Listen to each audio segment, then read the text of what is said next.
The house was dead quiet, the kind of silence that made you question whether the outside world existed. My family was away on their week-long trip, so I was left alone in the sprawling old house. At first, I relished the solitude, imagining all the ways I could enjoy my time, staying up late, eating junk food, and watching movies without interruptions. I decided to kick off my freedom by watching a horror film in the basement, my hideaway. By 2 a.m., I was deep into a classic horror flick that I knew by heart, but still enjoyed for its predictability. The basement was my fortress of solitude, dimly lit with just a tiny lamp in the corner and the flickering glow of the TV. I was comfortably nestled into the old couch, the blanket pulled up to my chin, when I heard it. Footsteps, heavy and deliberate, echoing from the floor above, skipped my heart a beat. I paused the movie, straining to listen. The footsteps weren't part of the film. They were real, coming from the house's first floor. My skin prickled with unease. I knew I was alone.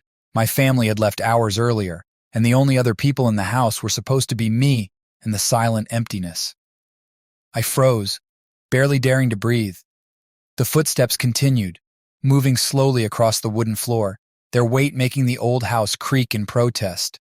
I told myself it was just the house settling, or a branch tapping against the window. But deep down, I knew that wasn't right. The footsteps were too deliberate, too rhythmic.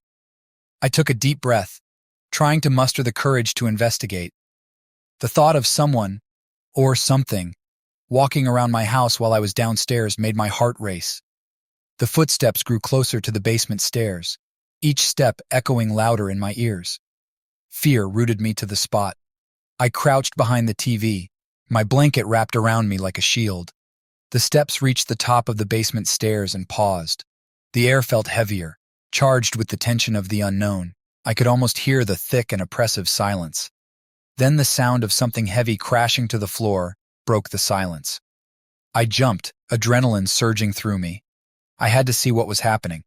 I slowly peeked out from behind the TV. The basement door was now ajar, swinging slightly like someone had just entered it. I hesitated, the stench of decay filling the air and making my stomach churn. It was overwhelming, like something had been left to rot in the dark corners of the basement.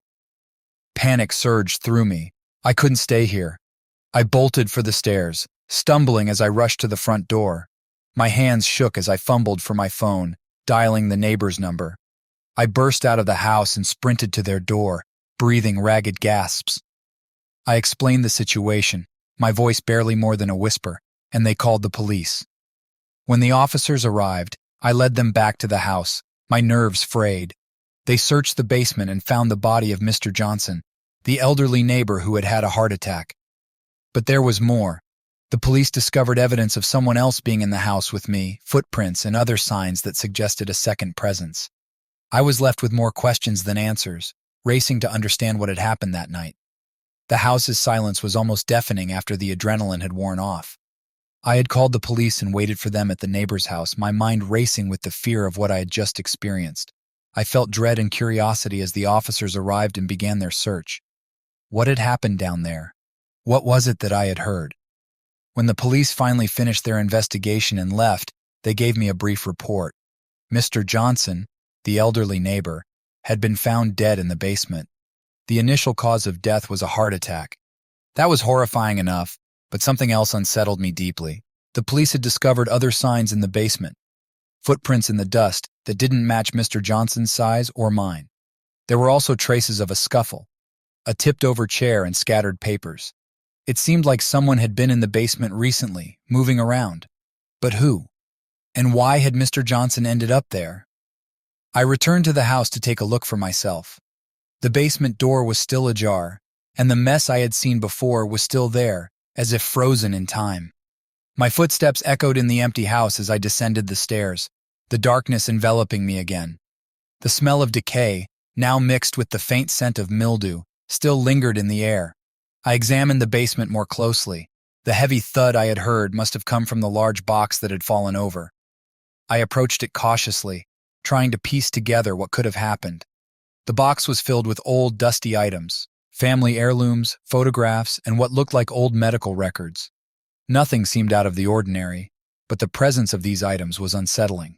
Then I noticed something odd. Amidst the clutter was a small, tattered notebook. Its cover was old and worn and had been handled many times.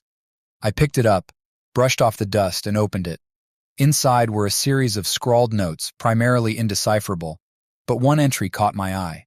It mentioned a man who comes in the night and something about waiting in the dark. My heart pounded as I read the entry. It was dated several years ago, but there was no mention of who had written it or what it could mean. It felt like a fragment of a story left behind, a clue to something much more significant. As I turned the pages, I began to feel an intense sense of unease. Had someone been in the basement with Mr. Johnson that night? Was there a connection between the notes and what I had heard? I didn't have answers, only more questions. The mystery was only deepening, and the house, once a place of comfort, now felt like a haunted maze. I knew I needed to find out more, to understand what had happened and why I had felt so threatened. But for now, all I could do was turn over the pages of that old notebook and hope that it would lead me to the answers I needed. The sound of the footsteps was unmistakable, a heavy, deliberate tread that echoed through the quiet house. My heart pounded in my chest as I strained to hear more. I glanced around the dimly lit basement, my eyes darting nervously from corner to corner. The footsteps grew closer, the sound of creaking floorboards above sending shivers down my spine. I ducked behind the old TV stand, my breath coming in short, ragged bursts. The basement, usually a haven, now felt like a trap.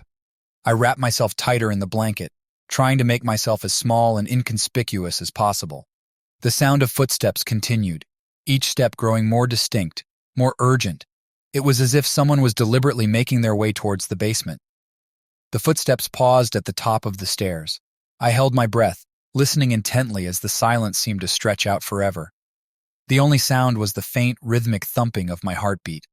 I could feel the cold sweat trickling down my back, my hands gripping the blanket so tightly that my knuckles turned white. Then came the creaking of the stairs, as if someone was slowly making their way down, step by agonizing step. I could hear the slight rustling of fabric, a sign that whoever was coming was moving cautiously, deliberately. Each creak seemed to amplify the tension in the air, making it nearly unbearable. I wanted to run, to flee from the basement and out of the house, but my legs felt like lead. Fear had paralyzed me entirely. I could only crouch behind the TV stand, trying to make as little noise as possible, praying that whoever was coming wouldn't find me. The footsteps reached the bottom of the stairs, and then stopped. An unsettling silence filled the room, the kind of silence that was almost worse than the noise. My mind raced with terrifying possibilities. Was it an intruder? A figment of my imagination? Or something far more sinister? Suddenly, a heavy thud echoed through the basement, making me cringe. It sounded like something substantial had fallen. The sound jolted me from my hiding spot, and I peeked out cautiously. The basement door was slightly ajar, its hinges creaking faintly. Summoning every ounce of courage I had left, I slowly emerged from behind the TV stand. The basement was now eerily quiet except for the faint decay smell lingering in the air. I noticed the fallen items scattered across the floor, an overturned toolbox, some old paint cans, and a broken lamp. My pulse quickened as I realized the basement had been disturbed. My fear quickly turned into panic. I needed to get out, to find safety. I bolted up the stairs, not daring to look back. The house felt suffocating, and every creak of the floorboards seemed to chase me. I burst through the front door and ran across the yard to the neighbor's house, my breath coming in ragged gasps. I pounded on their door, desperate for help, and my hands trembled as I dialed 911. As I waited for the police to arrive, I couldn't shake the image of the basement door ajar, the feeling that something or someone had been there with me, watching from the shadows. The sound of heavy footsteps above me was unmistakable. My heart raced a chaotic drumbeat in my chest. I'd never felt fear like this before. The footsteps grew closer, slow and deliberate, as if someone was pacing back and forth. My rational mind struggled to find an explanation, but all I could think about was being alone in the house. I glanced at the basement stairs, the creaky wood barely visible in the dim light of the lamp I had left on. The footsteps reached the top of the stairs, and I held my breath, praying that whoever or whatever was up there would turn around and leave. But instead, I heard the unmistakable sound of someone starting to descend the stairs. Desperation clawed at me. I scrambled behind the large TV screen, hoping the bulk of the furniture would hide me. My breathing was ragged. Each inhale was a struggle. I tried to steady my nerves, but the cold sweat on my back betrayed my fear. The footsteps came closer, the weight of each step sending shivers down my spine. I could hear the stairs creaking under the pressure, each step amplified in the otherwise silent house. My mind raced with terrifying possibilities. Was someone trying to rob us? Or was it something worse? I didn't want to find out. I wanted to be anywhere but here. The footsteps stopped at the bottom of the stairs, and an eerie silence filled the basement. The only sounds were my blanket's faint rustling and the old furnace's distant hum. The smell of decay began to fill the air, a nauseating stench that made my stomach churn. I couldn't place the smell, but immediately associated it with something terrible. I waited, frozen in place, until I couldn't stand it any longer. The silence was suffocating. I slowly peeked around the edge of the TV screen, trying to see if the figure was still there. The basement door was ajar, casting a shadow across the floor, and I noticed something had fallen heavily inside. I couldn't see what it was, but the sight of the open door and the noise of something heavy hitting the ground was enough to make me panic. In a burst of adrenaline, I bolted from my hiding spot and raced up the basement stairs. I didn't dare look back, fearing what I might see. I threw open the front door, stumbled into the cool night air, and ran to the neighbor's house, my legs trembling with every step. I pounded on their door, barely able to speak through my panic. When the neighbor let me in, I quickly called the police, my voice a frantic whisper as I described the situation. The minutes felt like hours as I waited, trying to calm my racing heart and hoping that whoever, or whatever, was in the house with me was gone. The police arrived swiftly, and I led them back to the house, my hands shaking. As we entered, the fear that had gripped me seemed to dissolve into a cold, eerie silence. I could only hope the mystery of the heavy thud in the open basement door would be explained. The sound of heavy footsteps above me was unmistakable. My heart raced a chaotic drumbeat in my chest. I'd never felt fear like this before. The footsteps grew closer, slow and deliberate, as if someone was pacing back and forth. My rational mind struggled to find an explanation, but all I could think about was being alone in the house. I glanced at the basement stairs, the creaky wood barely visible in the dim light of the lamp I had left on. The footsteps reached the top of the stairs, and I held my breath, praying that whoever, or whatever, was up there would turn around and leave. But instead, I heard the unmistakable sound of someone starting to descend the stairs. Desperation clawed at me. I scrambled behind the large TV screen, hoping the bulk of the furniture would hide me. My breathing was ragged. Each inhale was a struggle. I tried to steady my nerves, but the cold sweat on my back betrayed my fear. The footsteps came closer, the weight of each step sending shivers down my spine. I could hear the stairs creaking under the pressure, each step amplified in the otherwise silent house. My mind raced with terrifying possibilities. Was someone trying to rob us, or was it something worse? I didn't want to find out. I wanted to be anywhere but here. The footsteps stopped at the bottom of the stairs, and an eerie silence filled the basement. The only sounds were my blanket's faint rustling and the old furnace's distant hum. The smell of decay began to fill the air, a nauseating stench that made my stomach churn. I couldn't place the smell, but immediately associated it with something terrible. I waited, frozen in place, until I couldn't stand it any longer. The silence was suffocating. I slowly peeked around the edge of the TV screen, trying to see if the figure was still there. The basement door was ajar, casting a shadow across the floor, and I noticed something had fallen heavily inside. I couldn't see what it was, but the sight of the open door and the noise of something heavy hitting the ground was enough to make me panic. In a burst of adrenaline, I bolted from my hiding spot and raced up the basement stairs. I didn't dare look back, fearing what I might see. I threw open the front door, stumbled into the cool night air, and ran to the neighbor's house, my legs trembling with every step. I pounded on their door, barely able to speak through my panic. When the neighbor let me in, I quickly called the police, my voice a frantic whisper as I described the situation. The minutes felt like hours as I waited, trying to calm my racing heart, and hoping that whoever, or whatever, was in the house with me was gone. The police arrived swiftly, and I led them back to the house, my hands shaking. As we entered, the fear that had gripped me seemed to dissolve into a cold, eerie silence.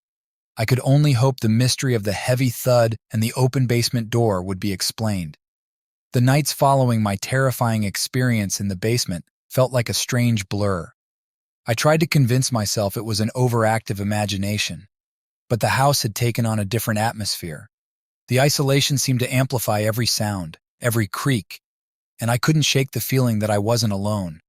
It started with small things, flickers of movement in the corners of my eyes, whispers that I couldn't quite place. I'd be watching TV in the living room when suddenly the screen would flicker as if it were struggling to maintain a connection.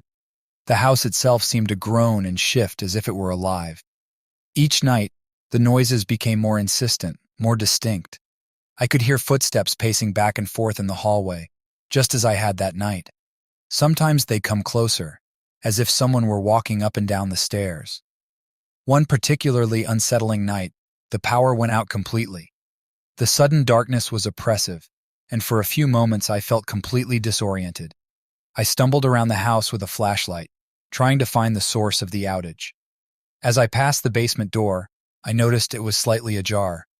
The familiar dread from that night washed over me, but I forced myself to check it out. With the flashlight beam cutting through the darkness, I descended the stairs, feeling the cold air growing colder as I reached the bottom.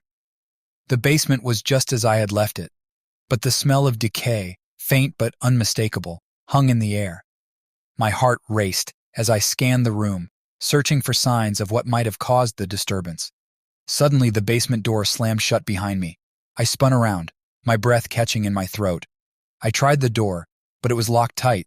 I was trapped. The flashlight flickered, and in its dim light, I saw it, a shadow moving against the wall. It was no ordinary shadow.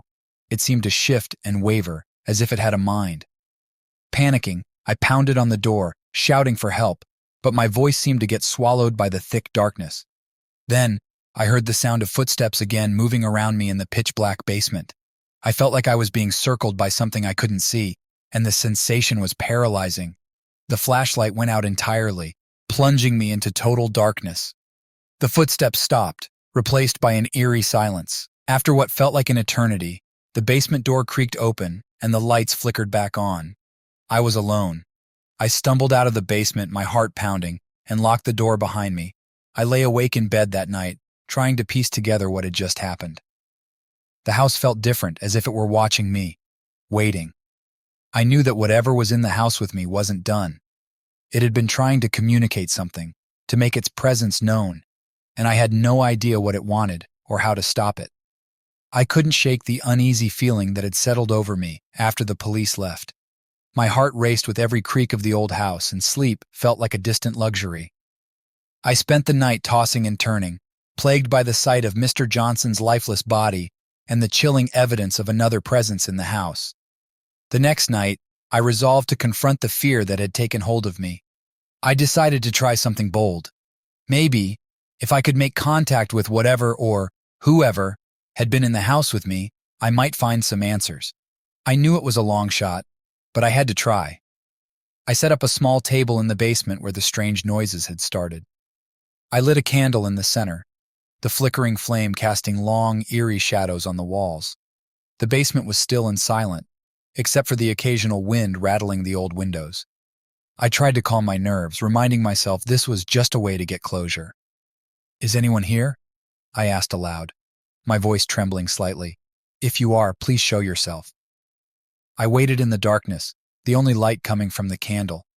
My breath seemed too loud in the silence, and every shadow felt like it might be hiding something. The minutes ticked by slowly, and I began to doubt my decision. Maybe I was just chasing ghosts, literal and metaphorical. Just as I was about to give up, a sudden cold draft swept through the basement, extinguishing the candle instantly. The temperature dropped, and I felt a chill run down my spine. I stood frozen in the darkness, my heart pounding as I struggled to light the candle again. When the flame flickered back to life, I saw something that made my blood run cold. The basement door, which I had ensured was shut, was slightly ajar. My stomach twisted with fear as I saw faint, otherworldly figures moving just beyond the door, like shadows dancing in the periphery of my vision. I took a deep breath and slowly approached the door, my steps hesitant and careful. The cold draft seemed to follow me, growing stronger with every step. I pushed the door open, and the darkness thickened, pressing in on me from all sides.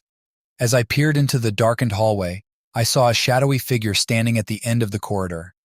It was vaguely human-shaped but lacked any distinct features. My heart raced as I called out, "Who's there? What do you want?" The figure didn't move but seemed to exude a palpable sense of sadness and longing. I felt an inexplicable connection, as if it were trying to communicate something important. I strained my ears, but all I could hear was the faint sound of a heartbeat, my own, pounding wildly in my chest. Desperate, I asked, "Are you the one who was here before? Do you know what happened to Mr. Johnson?" The figure flickered, almost as if struggling to maintain its form. A cold breeze swept past me, and I felt a gentle touch on my arm, like a whisper of a hand. The sensation was fleeting but intense, leaving me breathless. The basement grew warmer, and the figure seemed to dissipate into the shadows, leaving me alone once more. The candle flickered and steadied, casting long, uncertain shadows on the walls. I stood there shaking, trying to understand what I'd just experienced. I knew that I hadn't imagined it. The presence was real, and it wanted to communicate something I still couldn't fully understand. As I left the basement, I felt both a sense of relief and profound confusion. The encounter had only deepened the mystery, and I was left with more questions than answers. The next day, the police were thorough in their search. They combed through the entire house, but despite their best efforts, the only significant find was Mr. Johnson's lifeless body. The sight was both tragic and unsettling, but the additional evidence gnawed at me. I had tried to piece together what had happened, and something about the situation didn't add up. After the initial shock, I returned to the house with a few officers to review the scene again. The basement, where I had last seen the mysterious presence, was now cordoned off as a crime scene. The officers had found Mr. Johnson's body in the living room, and the initial cause of death, heart attack, seemed straightforward enough. However, what troubled me were the strange details that surfaced during their investigation. The police had discovered additional signs that someone, or something else, had been present in the house. Footprints in the dust around the basement and a handprint on the basement door that seemed oddly smudged. None of these traces matched Mr. Johnson's movements or any logical explanation for his presence. I stood in the basement trying to make sense of the peculiar findings. The footprints in the dust were clearer now, each leading from the basement door to a spot near where I had been hiding. They seemed to suggest a path someone had taken, but no footprints were leading back out. It was as if whoever had been there had simply vanished into thin air. One of the officers, Officer Carter, noticed the smudged handprint and remarked, "This handprint doesn't fit with the rest of the evidence. It's like someone touched the door while trying to leave, but it's smeared, as if they were in a hurry." I nodded, my heart racing as I recalled the heavy thud I had heard. It was almost as if the sound had been a prelude to something more sinister. "Did you find anything else unusual?" I asked, trying to keep my voice steady. Officer Carter shook his head. "Nothing that makes sense. It's almost like someone, or something, was trying to cover their tracks or make it look like they were never here." I felt a chill run down my spine. The odd details, footprints and handprints, seemed to hint at a presence I couldn't fully understand. The evidence was inconclusive, leaving me with more questions than answers. The police were left with the same sense of unease, but without solid proof, they had no choice but to mark it as an unfortunate incident involving Mr. Johnson's health issues. As they wrapped up their investigation, I couldn't shake the feeling that something was still lurking in the shadows of that house. The presence I had felt that night seemed to linger, an unanswered question hanging in the air. With the police gone and the house eerily quiet again, I was left with the unnerving realization that whatever had happened might never be fully explained. The days following the police investigation were a blur of unsettling discoveries and unanswered questions. I kept replaying the night in my mind, trying to piece together the fragments of what had happened. Why had Mr. Johnson, my elderly neighbor, ended up in my basement? What had caused the footsteps and the strange, heavy thud I heard? My curiosity drove me to dig deeper into the house's history and Mr. Johnson. I spent hours at the local library, poring over old newspapers and records. The more I uncovered, the more eerie the situation became. Mr. Johnson had been a quiet man, living alone in a house just a few blocks away. I gathered that he had been a recluse, rarely seen by the neighbors. He had lived there for decades, but his presence had always been a mystery. The articles I found mentioned nothing unusual about him, until one fateful night many years ago. It turned out that Mr. Johnson had a son who had mysteriously vanished without a trace over 20 years ago. The disappearance was never solved, and Mr. Johnson had been left alone, mourning a loss that was never fully explained. The authorities had investigated but found no leads, and the case eventually went cold. I found an old photo of Mr. Johnson with his son, a young man with a bright smile and a hopeful gaze. The resemblance was striking, and the photo gave me chills. The resemblance between the son and the shadowy figure I thought I had seen in the basement was uncanny. Determined to find more answers, I visited Mr. Johnson's house. It was just as I remembered, neat, but with an air of abandonment. Inside, I found old boxes of personal belongings and faded photographs. Among them, I discovered a diary that Mr. Johnson had kept. The entries were filled with sorrow and regret, revealing his deep anguish over his son's disappearance. There were mentions of sleepless nights and strange occurrences, but nothing concrete. One entry caught my eye. I hear footsteps at night. Sometimes I feel like I'm not alone. The house seems to be hiding something from me. I felt a chill run down my spine. Had Mr. Johnson been experiencing the same unsettling phenomena that I had encountered? Was it possible that the footsteps were related to his son's disappearance? As I pondered these revelations, I couldn't shake the feeling that something was still amiss. The evidence suggested a connection between Mr. Johnson's loss and the events that transpired in my basement. But the true nature of the presence that had frightened me remained elusive. The mystery was far from resolved, and the questions about the other presence lingered, leaving me with a sense of unease and an unanswered question. Was the house truly haunted, or was something more sinister at play? I woke up the next morning feeling like I'd been hit by a freight train. My nerves were still frayed from the previous night, and every little sound made me jump. I'd hardly slept, tossing and turning in a state of anxious wakefulness. Despite my exhaustion, I knew I needed to understand what had happened. I couldn't shake the feeling that there was more to the story than what the police had found. I called the local police station to see if there had been any updates or additional findings about Mr. Johnson's death, but they only confirmed what I already knew. He had died of a heart attack, and his presence in my house was an unfortunate coincidence. They had dismissed the evidence of another person's presence as unrelated or perhaps a trick of the light. Frustrated but determined, I decided to investigate further on my own. I went to the local library to dig up old records about the house and its previous occupants. I pored over newspaper archives, real estate records, and anything else I could find. The search turned up several mentions of the house's history, but one detail stood out: a reference to an old tenant who had vanished mysteriously years before.